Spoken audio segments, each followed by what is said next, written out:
News India 24। जिस गाड़ी में सपा का झंडा, समझो होगा कोई जाना पहचाना गुंडा।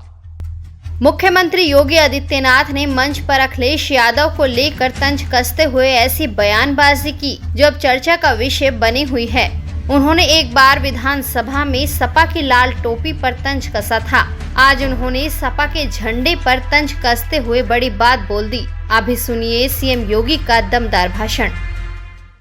याद करिए, जब समाजवादी पार्टी की सरकार के समय रामपुर में उस समय के समाजवादी पार्टी के नेता और मंत्री आजम खां के द्वारा वहां के दलितों को प्रताड़ित किया जा रहा था, उजाड़ा जा रहा था, तब कांग्रेस मौन थी, सपा अत्याचार करा रही थी, बसपा भी मौन थी।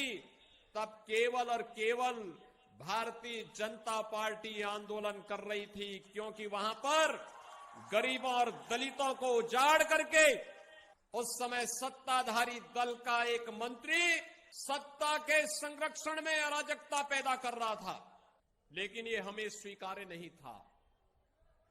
उस अत्याचार के खिलाफ हम लड़ रहे थे, क्योंकि ये लोग सत्ता में आकर के जिस प्रकार की तबाही मचाए थे, गरीबों की जमीनों पर, दलितों की जमीनों पर, व्यापारियों के प्रतिष्ठानों पर कब्जा करके जिस प्रकार की अराजकता इन्होंने पैदा की थी, ये किसी से छुपा हुआ नहीं।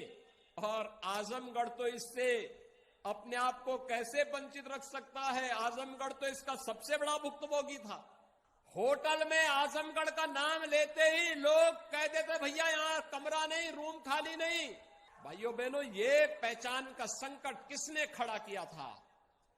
ये पहचान का संकट उन्हीं लोगों ने किया था जिन लोगों ने कोरोना कालखंड में आजमगढ़ के लोगों को लावारिस छोड़ दिया।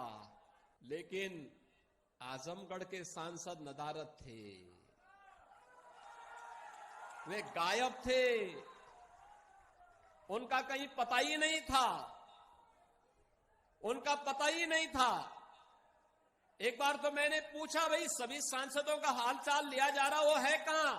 तो पता लगा कि इंग्लैंड गए हैं। दूसरी बार मालूम क्या कहां है, तो पता लगा ऑस्ट्रेलिया गए हैं।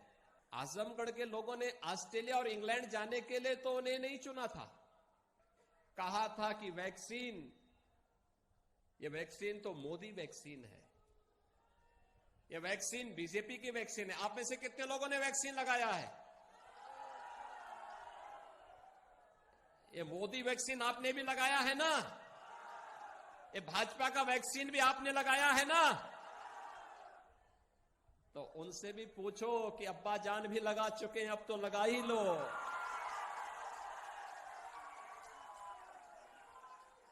अब ये वैक्सीन लगा ही लेना चाहिए, क्योंकि एक नया वेरिएंट आ गया है कोरोना का।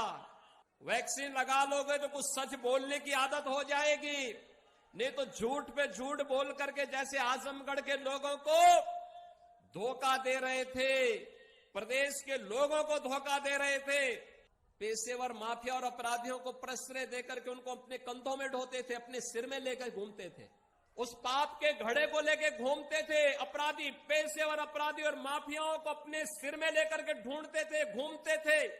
और यही नहीं, समाजवादी पार्टी की सरकार के समय तो अराजकता ही उसका पर्याय हो गया था। देश के अंदर एक नारा चल पड़ा था, जिस गाड़ी में सपा का झंडा, समझो होगा कोई जाना पहचाना गुंडा। यानी ये नारा ही चल गया था, लोग ये मान लिए थे। लेकिन इस गुंडागिर्दी की कमर तोड़ने का कार्य अगर किसी ने किया है तो हमारी सरकार ने प्रदेश के अंदर 2017 के बाद आने के बाद किया। देखना चाहते हैं ट्रेंडिंग न्यूज तो न्यूज इंडिया 24 को सब्सक्राइब कीजिए और बेल आइकन दबाना ना भूलें, क्योंकि हम आपके लिए लेकर आते हैं देश के सभी ट्रेंडिंग मुद्दे जो आप देखना चाहते हैं।